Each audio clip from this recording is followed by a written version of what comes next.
میرے دوستو، جنت کی سب سے بڑی نعمت اللہ تعالیٰ کا دیدار کرنا، اللہ تعالیٰ کو دیکھنا ہے۔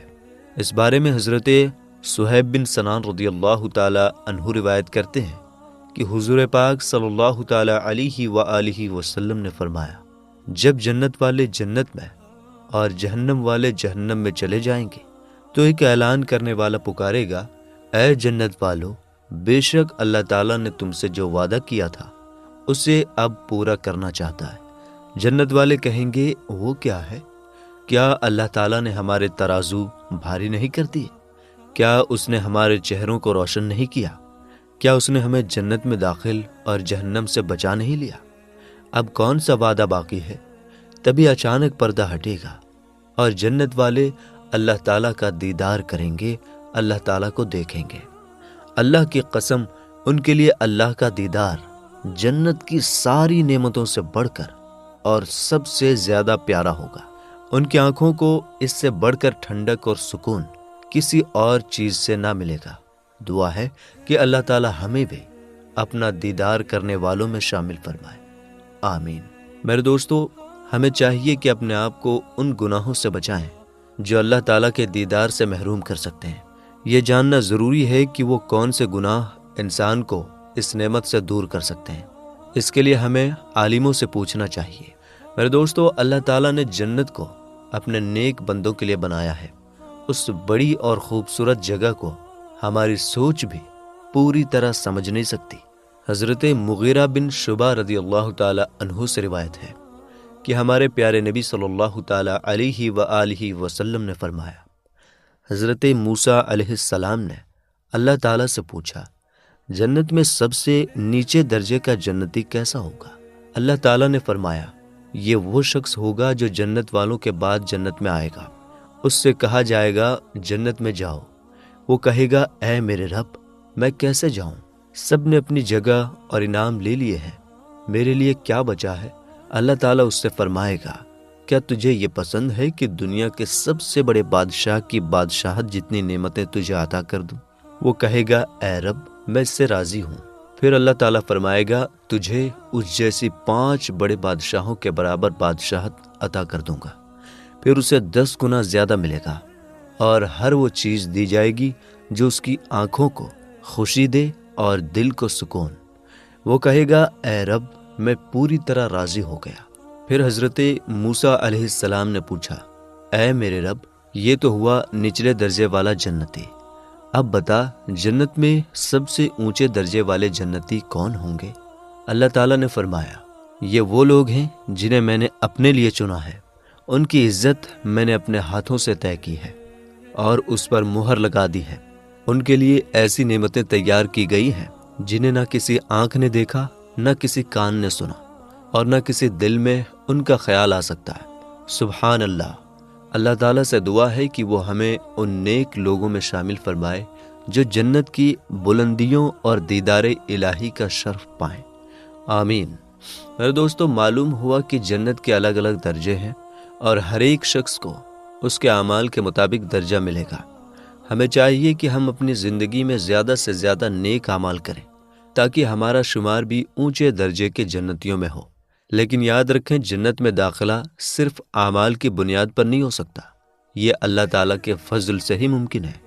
اس لیے ہمیں نیک اعمال کے ساتھ اللہ سے دعا کرنی چاہیے کہ وہ ہمیں جنت میں داخل ہونے کی توفیق اور فضل عطا فرمائے۔ حضرت ابن عباس رضی اللہ تعالی عنہ سے روایت ہے کہ رسول کریم صلی اللہ تعالی علیہ وآلہ وسلم نے فرمایا، مجھے امت مسلمہ اور پہلے کی امتیں پیش کی گئیں، چنانچہ میں نے ایک نبی کو دیکھا جن کے ساتھ کیول چند لوگ تھے، کسی کے ساتھ 10 سے بھی کم لوگ تھے، کسی کے ساتھ صرف 1 یا 2 لوگ تھے، اور کسی نبی کے ساتھ کوئی بھی نہیں تھا۔ پھر مجھے ایک بہت بڑی جماعت دکھائی گئی، میں نے سوچا کہ شاید یہی میری امت ہے، لیکن مجھے بتایا گیا کہ یہ حضرت موسیٰ علیہ السلام کی امت ہے۔ پھر مجھے دوسرے افق کی جانب دیکھنے کے لیے کہا گیا، جہاں ایک اور بڑی جماعت نظر آئی۔ پھر مجھے کہا گیا کہ اب آپ دوسرے افق کی جانب دیکھیں۔ میں نے دیکھا تو ایک اور بڑی جماعت نظر آئی۔ مجھے بتایا گیا کہ یہ آپ کی امت ہے، اور ان میں 70,000 لوگ ایسے ہیں جو بغیر حساب و کتاب کے جنت میں جائیں گے۔ پھر آپ صلی اللہ تعالیٰ علیہ وآلہ وسلم اپنے گھر چلے گئے اور صحابہ کرام اس بارے میں سوچنے لگے کہ یہ 70,000 لوگ کون ہوں گے۔ کچھ نے کہا کہ یہ وہ لوگ ہوں گے جو بچپن سے اسلام میں پیدا ہوئے اور کبھی شرک نہیں کیا۔ پھر رسول اللہ صلی اللہ تعالیٰ علیہ وآلہ وسلم واپس آئے اور پوچھا کہ تم کس بارے میں گفتگو کر رہے ہو؟ صحابہ نے اپنا سوال بتایا کہ یا رسول اللہ صلی اللہ تعالیٰ علیہ وسلم، وہ 70,000 کون کون لوگ ہوں گے جو بغیر حساب و کتاب کے جنت میں جائیں گے؟ تو آپ صلی اللہ تعالیٰ علیہ وآلہ وسلم نے فرمایا، یہ وہ لوگ ہوں گے جو نہ دم کرتے تھے، نہ کرواتے تھے، نہ بری شگن لیتے تھے، اور وہ صرف اپنے رب پر توکل کرتے تھے۔ یہ سن کر حضرت عکاشہ بن محصن رضی اللہ تعالیٰ عنہ کھڑے ہو کر بولے، یا رسول اللہ، دعا کیجئے کہ میں بھی ان میں شامل ہو جاؤں۔ تو آپ صلی اللہ تعالیٰ علیہ وآلہ وسلم نے فرمایا، تم انہی میں سے ہو۔ پھر ایک اور شخص نے دعا کی درخواست کی تو آپ نے فرمایا، عکاشہ تم سے بازی لے گئے۔ حضرت ابو امامہ رضی اللہ تعالیٰ عنہ سے روایت ہے کہ رسول اللہ صلی اللہ تعالیٰ علیہ وآلہ وسلم نے فرمایا، میرے رب نے مجھ سے وعدہ کیا ہے کہ وہ میری امت کے 70,000 لوگوں کو جنت میں داخل کرے گا، جن پر نہ حساب ہوگا اور نہ عذاب۔ ہر 1000 کے ساتھ 70,000 اور لوگ ہوں گے۔ اس کے بعد اللہ تعالیٰ کے 3 چلو اور ہوں گے جن کی تعداد کا اندازہ انسانی عقل نہیں لگا سکتی۔ اس روایت سے ہمیں معلوم ہوا کہ جنت میں داخل ہونے کے لیے توکل اور نیک اعمال کے ساتھ اللہ تعالیٰ کے فضل پر بھی بھروسہ رکھنا ضروری ہے۔ انسان کو غافل نہیں ہونا چاہیے، بلکہ ہر وقت اللہ سے بخشش کی دعا مانگتے رہنا چاہیے۔ اللہ تعالیٰ ہم سب کو اپنی رحمت سے بخش دے اور ہمیں جنت کے اونچے درجے نصیب فرمائے، آمین۔ میرے دوستو، روایت میں آتا ہے کہ آدھے جنت والے اس امت میں سے ہوں گے۔ اس حوالے سے حضرت عبداللہ رضی اللہ تعالیٰ عنہ سے روایت ہے کہ رسول اللہ صلی اللہ تعالیٰ علیہ وآلہ وسلم نے فرمایا، کیا تمہیں یہ بات پسند نہیں ہے کہ تم اہل جنت کا چوتھا حصہ ہوگے؟ حضرت عبداللہ رضی اللہ تعالیٰ عنہ کہتے ہیں کہ ہم نے خوشی کے مارے اللہ اکبر کہا۔ پھر آپ صلی اللہ تعالیٰ علیہ وآلہ وسلم نے فرمایا، کیا تمہیں یہ بات پسند نہیں ہے کہ تم اہل جنت کا تیسرا حصہ ہو؟ حضرت عبداللہ کہتے ہیں کہ ہم نے پھر خوشی کے مارے پھر اللہ اکبر کہا۔ پھر آپ صلی اللہ تعالیٰ علیہ وآلہ وسلم نے فرمایا، میں اللہ تعالیٰ سے امید کرتا ہوں کہ تم اہل جنت کا آدھا حصہ ہوگے۔ آپ نے آگے کہا کہ مسلمان کافروں کے مقابلے میں ایسے ہوں گے جیسے ایک سیاہ رنگ کے بیل پر ایک سفید رنگ کا بال ہو، یا آپ نے فرمایا جیسے سفید رنگ کے بال پر ایک سیاہ رنگ کا بال ہو۔ میرے دوستو، آپ نے قرآن و احادیث کی روشنی میں جنت کی نعمتوں کا ذکر سنا۔ اب آئیے جانتے ہیں کہ جنت میں داخل ہونے والے سب سے آخری شخص کو کیسی جنت ملے گی۔ اس بارے میں حضرت عبداللہ بن مسعود رضی اللہ تعالیٰ عنہ سے روایت ہے کہ رسول اللہ صلی اللہ تعالیٰ علیہ وآلہ وسلم نے فرمایا کہ جنت میں داخل ہونے والا سب سے آخری شخص وہ ہوگا جو اس حالت میں آئے گا جو کبھی چلے گا اور کبھی گر پڑے گا۔ کبھی آگ اسے تھپیڑے مارے گی، اور جب وہ اس آگ کو پار کر جائے گا تو پیچھے مڑ کر دیکھے گا اور کہے گا، بابرکت ہے وہ ذات جس نے مجھے تجھ سے نجات دے دی۔ یقیناً اللہ تعالیٰ نے مجھے وہ چیز عطا کر دی ہے جو اس نے پہلوں اور پچھلوں میں سے کسی کو نہیں دی۔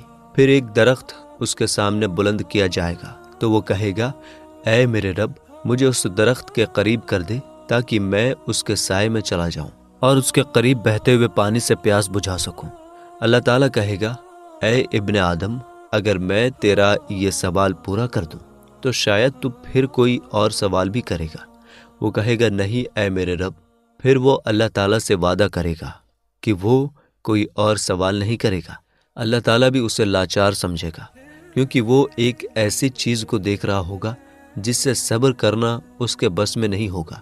چنانچہ اللہ تعالیٰ اسے اس درخت کے قریب کر دے گا، اور وہ اس کے قریب پہنچ کر اس کے سائے میں چلا جائے گا اور اس کے پانی سے پیاس بجھائے گا۔ پھر ایک اور درخت اس کے سامنے بلند کیا جائے گا جو پہلے درخت سے زیادہ اچھا ہوگا۔ وہ پھر وہی سوال دہرائے گا۔ پھر اللہ تعالیٰ کہے گا، کیا تو نے مجھ سے وعدہ نہیں کیا تھا کہ تو کوئی اور سوال نہیں کرے گا، اللہ تعالیٰ اسے بھی مجبور سمجھے گا، کیونکہ وہ ایک ایسی چیز کو دیکھ رہا ہوگا جس سے صبر کرنا اس کے بس میں نہیں ہوگا۔ چنانچہ اللہ تعالیٰ اسے اس درخت کے قریب کر دے گا تو وہ اس کے سائے میں چلا جائے گا اور اس کے پانی سے پیے گا۔ پھر ایک اور درخت جنت کے دروازے کے قریب اس کے سامنے بلند کیا جائے گا، جو پہلے دونوں درختوں سے زیادہ اچھا ہوگا۔ وہ کہے گا، اے میرے رب، مجھے اس درخت کے قریب کر دے تاکہ میں اس کے سائے میں چلا جاؤں اور اس کا بہتا ہوا پانی پی سکوں، اس کے بعد تجھ سے کوئی اور سوال نہیں کروں گا۔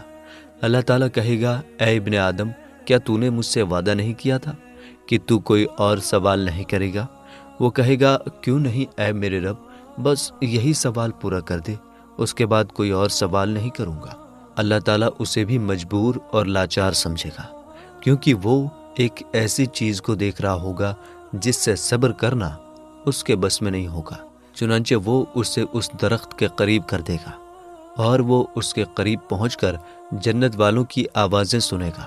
وہ کہے گا، اے میرے رب، مجھے اس میں داخل کر دے۔ اللہ تعالیٰ کہے گا، اے ابن آدم، کون سی چیز تجھے راضی کرے گی اور تیرے اور میرے درمیان سوالات کا سلسلہ کب ختم ہوگا؟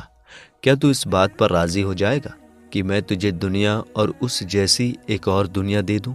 وہ کہے گا، اے میرے رب، کیا تو مجھ سے مذاق کرتا ہے جبکہ تو رب العالمین ہے۔ یہاں تک حدیث بیان کر کے حضرت ابن مسعود رضی اللہ تعالی عنہ ہنس پڑے اور کہا، کیا تم مجھ سے پوچھتے نہیں کہ میں کیوں ہنس رہا ہوں؟ لوگوں نے پوچھا، آپ کیوں ہنس رہے ہیں؟ تو انہوں نے کہا، میں اس لیے ہنس رہا ہوں کہ رسول اللہ صلی اللہ تعالی علیہ وآلہ وسلم بھی اس حدیث کو بیان کرتے ہوئے مسکرا رہے تھے۔ صحابہ اکرام رضی اللہ تعالی عنہم نے ان سے پوچھا کہ آپ کیوں ہنس رہے ہیں؟ آپ صلی اللہ تعالی علیہ وآلہ وسلم نے فرمایا، میں اس لیے مسکرا رہا ہوں کہ اللہ تعالیٰ بھی اس آدمی کی بات سن کر ہنس پڑے گا۔ اللہ تعالیٰ پھر کہے گا، میں تجھ سے ہرگز مذاق نہیں کر رہا، بلکہ میں جو چاہوں کر سکتا ہوں اور میں ہر چیز پر قادر ہوں۔ میرے دوستو، یہ اللہ تعالیٰ کی شان ہے کہ آخری جنتی کو اللہ تعالیٰ دنیا سے 2 گنا یا پھر ایک روایت کے مطابق دنیا سے 10 گنا بڑی جنت عطا فرمائے گا۔ اسی حوالے سے حضرت عبداللہ بن مسعود رضی اللہ تعالی عنہ کی ایک روایت میں آتا ہے کہ رسول اللہ صلی اللہ تعالی علیہ وآلہ وسلم نے فرمایا، میں اس شخص کے بارے میں جانتا ہوں جو سب سے آخر میں جہنم سے نکلے گا اور سب سے آخر میں جنت میں جائے گا۔ وہ شخص ہاتھوں اور گھٹنوں کے بل چلتے ہوئے جہنم سے نکلے گا۔ اللہ تعالیٰ اس سے فرمائے گا، جاؤ جنت میں داخل ہو جاؤ۔ چنانچہ وہ شخص جنت کی طرف آئے گا، لیکن اس کے دل میں خیال آئے گا کہ جنت تو پوری طرح بھری ہوئی ہے، اس لیے وہ واپس لوٹے گا اور کہے گا، اے میرے رب، میں نے جنت کو بھرا ہوا پایا ہے۔ اللہ تعالیٰ اسے دوبارہ فرمائے گا، جاؤ جنت میں چلے جاؤ، لیکن اس کے دل میں پھر سے یہ خیال آئے گا کہ جنت بھری ہوئی ہے، تو وہ واپس لوٹ کر پھر وہی کہے گا۔ اس پر اللہ تعالیٰ اسے فرمائے گا، جاؤ جنت میں چلے جاؤ، میں نے تمہیں پوری دنیا جتنی بلکہ اس سے 10 گنا بڑی جگہ عطا کی۔ یہ سن کر وہ شخص کہے گا، اے اللہ، کیا تو مجھ سے مذاق کرتا ہے؟ حالانکہ تو بادشاہ ہے۔ حضرت عبداللہ بن مسعود رضی اللہ تعالی عنہ کہتے ہیں کہ رسول اللہ صلی اللہ تعالی علیہ وآلہ وسلم نے یہ روایت بیان فرمائی تو آپ اتنے ہنسے کہ آپ کے دانت مبارک نظر آنے لگے۔ میرے دوستو، یہ ہیں اللہ تعالیٰ کی انعامات جو اس نے اپنے نیک بندوں کے لیے رکھی ہے۔ جب اللہ تعالیٰ آخری جنتی کو اتنی بڑی جنت عطا کرے گا تو سوچئے باقی جنتی جن میں انبیاء، شہداء، صدیقین اور صالحین ہوں گے، ان کی جنتیں کتنی بڑی اور شاندار ہوں گی۔ میرے دوستو، یاد رکھیں کہ جنت کی نعمتوں کا خیال کرنا بھی ناممکن ہے، جیسا کہ رسول اللہ صلی اللہ تعالی علیہ وآلہ وسلم نے فرمایا کہ اللہ تعالیٰ فرماتا ہے، میں نے اپنے نیک بندوں کے لیے ایسی نعمتیں تیار کی ہیں جن کو نہ کسی آنکھ نے دیکھا ہے، نہ کسی کان نے سنا ہے، اور نہ کسی انسان کے دل میں ان کا تصور بھی پیدا ہوا۔ جنت میں ہمیشہ کی زندگی ہوگی، وہاں کبھی موت نہیں آئے گی، جیسے کہ حضرت ابو سعید اور حضرت ابو ہریرہ رضی اللہ تعالی عنہما بیان کرتے ہیں کہ رسول اللہ صلی اللہ تعالی علیہ وآلہ وسلم نے فرمایا، جب جنت والے جنت میں چلے جائیں گے تو ایک اعلان کرنے والا پکار کر کہے گا، تم ہمیشہ زندہ رہو گے، کبھی نہیں مرو گے، ہمیشہ صحت مند رہو گے، کبھی بیمار نہیں ہوگے، ہمیشہ جوان رہو گے، کبھی بوڑھے نہیں ہوگے، اور ہمیشہ خوشحال رہو گے، کبھی تکلیف میں نہیں آؤ گے۔ میرے دوستو، جنت کا یہ ایمان افروز واقعہ تو آپ نے سنا۔ اب سوال یہ ہے کہ اس عظیم الشان جنت اور اس کی نعمتوں تک پہنچنے کا راستہ کون سا ہے، اور ہم کیسے وہاں تک پہنچ سکتے ہیں، اور وہ کون خوش نصیب لوگ ہوں گے جو جنت میں داخل ہوں گے۔ تو آئیے ہم آپ کو اس راستے کے بارے میں بتاتے ہیں جس پر چلتے ہوئے انشاءاللہ ہم بھی ایک دن جنت تک پہنچ سکتے ہیں۔ یاد رکھیں، جنت کا راستہ بہت آسان اور بے حد روشن ہے۔ قرآن مجید میں اللہ تعالیٰ نے اور حدیث مبارکہ میں ہمارے پیارے نبی صلی اللہ تعالیٰ علیہ وآلہ وسلم نے جنت تک پہنچانے والے راستے کو واضح طور پر بیان کیا ہے۔ کچھ قرآنی آیات اور حدیث نبوی پر غور کریں جن میں جنت کا راستہ بتایا گیا ہے۔ اللہ تعالیٰ فرماتا ہے، یہ ہے وہ جنت جس کا وارث ہم اپنے بندوں میں سے اسے بناتے ہیں جو متقی یعنی پرہیزگار ہو۔ اسی طرح فرمایا، جنت پرہیزگاروں کے لیے بہت قریب کر دی جائے گی، ذرا بھی دور نہ ہوگی۔ اور کہا گیا، یہ وہ جنت ہے جس کا تم سے وعدہ کیا گیا تھا، ہر اس شخص کے لیے جو اللہ تعالیٰ کی طرف رجوع کرنے والا اور اس کے حکم کا پابند ہو۔ ایک اور آیت میں فرمایا، جو شخص اپنے رب کے سامنے کھڑے ہونے سے ڈرتا رہا اور اپنے نفس کو خواہشوں کی پیروی سے روکے رکھا تو اس کا ٹھکانہ جنت ہی ہے۔ اور سورۃ رحمان میں بھی فرمایا گیا ہے، جو اپنے رب سے ڈرتا ہے اس کے لیے 2 جنتیں ہیں۔ ان آیات سے یہ معلوم ہوتا ہے کہ اللہ رب العزت نے جنت ان لوگوں کے لیے تیار کی ہے جو پرہیزگار، اللہ تعالیٰ سے ڈرنے والے اور اس کے دین کے پابند ہیں۔ رسول اللہ صلی اللہ تعالیٰ علیہ وآلہ وسلم نے فرمایا کہ میری امت کے تمام لوگ جنت میں داخل ہوں گے سوائے اس کے جس نے انکار کیا۔ آپ سے پوچھا گیا کہ یا رسول اللہ صلی اللہ تعالیٰ علیہ وآلہ وسلم، انکار کون کرتا ہے؟ تو آپ صلی اللہ تعالیٰ علیہ وآلہ وسلم نے فرمایا، جس نے میری بات مانی وہ جنت میں داخل ہوگا، اور جس نے میری نافرمانی کی اس نے انکار کر دیا۔ اس کے علاوہ رسول اللہ صلی اللہ تعالیٰ علیہ وآلہ وسلم نے ایک اور حدیث میں فرمایا، تم سب اللہ سے ڈرو، 5 نمازیں ادا کرو، رمضان کے روزے رکھو، اپنے مالوں کی زکوٰۃ ادا کرو، اور اپنے حکمرانوں کی اطاعت کرو۔ اس طرح تم اپنے رب کی جنت میں داخل ہو جاؤ گے۔